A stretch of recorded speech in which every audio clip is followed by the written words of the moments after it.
As you can see, we're in a brand new subdivision today with a lot of grade change, a lot of landscaping to be done. And I thought, well, why don't we do it by using a very innovative product called Terraforce? And I have Harold Blumenthal with me. Harold, good morning. How are you doing? I'm doing good. Great. Now, Terraforce is something quite unique. Tell us about it. Well, we'd like to introduce you to this block. The great thing about it for the do-it-yourselfer is one block will just about do any job all by itself. One block does all. You bet. And we've got two different faces, so it's a reversible block. Here's your round side, which we've used in this wall. But you also have the option of a straight side, which can be split face or smooth. And Beautiful. A variety of colors are there to choose from. Now, I see the wall that you've been working on here for the last couple of weeks is, gosh, it's got to be over 100 feet long. There's at least 100 feet, and it's dealing with varied elevations, so we've managed to accommodate for all of that, getting taller in the middle and shortening it to either side just to contain the adjoining property such as it is. And all that drainage in behind. I think you better walk through the system with me. Okay, Shell, let's do that. Well, we're trying to do some planning before we lay any blocks. And what's involved here, we know there's going to be a walkway going down the side of this residence. And we want to make sure that the footing that we dig for our Terraforce wall is low enough to allow for the walkway to be properly contained. What we're going to do is take a string line, mark the finished elevation of our walkway on the house side, and then using a level, we can transpose that to the other side. Our wall design requires one block buried. We have to ensure that this is low enough to contain the future walkway. Although we use a backhoe for trenching, you could easily do it by hand. We're going to excavate about 18 inches of fill, and a suitable foundation is constructed using 3-inch road base. That's available from any local pit. We use a plate compactor for compaction. That can easily be rented at a rental store. We leave enough room for the block left buried in the ground.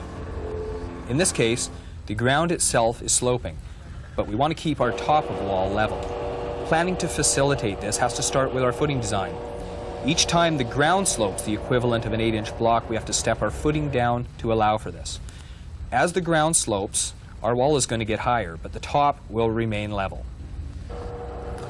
Now we are ready to install some blocks. Now, Harold, these Terraforce blocks are made of concrete, manufactured under controlled conditions? Yes, that's right, and we have a number of different colors and finishes that are available. In this case, what our client's chosen is a tan block, and he likes the rounded side exposed. The first course that we install is always going to be the most critical, so we review our needs in the areas of elevation, alignment, and shape. Now, for this height of wall, we need 6 rows of block exposed. We've chosen a wall batter of 60 degrees. That means we are going to step each row back about 4.5 inches. We are careful to calculate a starting point, and we do this by working back from the property line and ensuring that our wall is going to fit in the space we have and still leave room for the walkway. The shape itself you can free-form by eye, or you can actually construct a form of some kind. A length of flexible pipe or hose will work well if you want to lay out a nice curve. A straight piece of wood or a piece of string helps to align the straight sections of wall.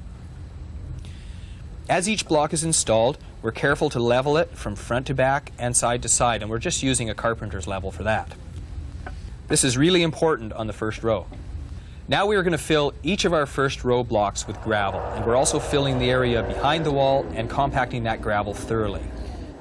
Tell me about drainage. What is the significance of drainage behind the wall? Well, Shell, our big concern about drainage behind retaining walls is that trapped water can cause retaining wall failure. Now, in this case, we have no excessive loading above the wall, so we can just choose a big O drain tile for drainage. This tile is going to be installed with a slope from high to low, and we cover it with a generous covering of 1.5 inch drain rock. Then the groundwater from above can simply filter through the rock into the tile, and it's going to drain out the low end. In this case, we can end our tile by simply allowing the water to drain into the landscape. Our first row of block has established the elevation, alignment, and shape of our wall. Now we simply clean any debris from the first row, and we just dry stack the second row over the top. In this case, our client wanted a greater batter near the front driveway. That's going to open up some bigger planting pockets for him where he has plenty of room and his plants are going to be more visible. Down the side of the house, we really didn't have that space, so we tightened up the batter. As the second row is installed, you can notice how we have to partially overlap the first row. That compacted gravel that we put behind the wall earlier is serving to support the part of the block that's not directly over the predecessor. We're just going to now proceed with the third and all the subsequent rows, repeating the same procedure over again until our wall is as tall as we'd like to have it. Notice now, though, we're going to fill with a good quality topsoil, and that's where our plants are going to grow later.